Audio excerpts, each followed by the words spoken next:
మళ్ళా కాశీకి వెళ్ళి విశ్వనాథునికి ఆ నీళ్ళతో విలీనం చేసి ఆ సముద్ర పురుషులను ఆ విశ్వనాథ దగ్గర పెట్టి వస్తే ఒక యాత్ర. అది నిజమైనటువంటి కాశీ యాత్ర. అలాంటి యాత్రలు 1000 సార్లు చేస్తే ఎంత పుణ్యమో అంత పుణ్యమో ఈ ప్రభాత కాలం ఉదయం చేస్తూనే ఈ పర్వతాన్ని కీర్తించినట్టయితే, స్మరించినట్టయితే వారికి అంత ఫలితం వస్తుంది అని శాస్త్రం పురాణానికంత చెప్తుంది. అంత కలిగి ఈ పర్వతం.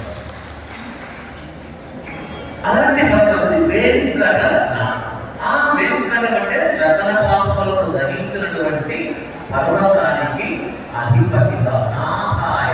నాథుడు అంటే అధిపతి. ఈ పర్వతంలో కాబట్టి వెలసి వెంకటనాథుడు అంటే వెంకటనాథ అంటాం, వెంకటనాథ అంటాం, వెంకటేశ్వర అని ఒకటి. ఈశ్వర అన్న, నాథ అన్న, పతి అన్న ఒకే అర్థం.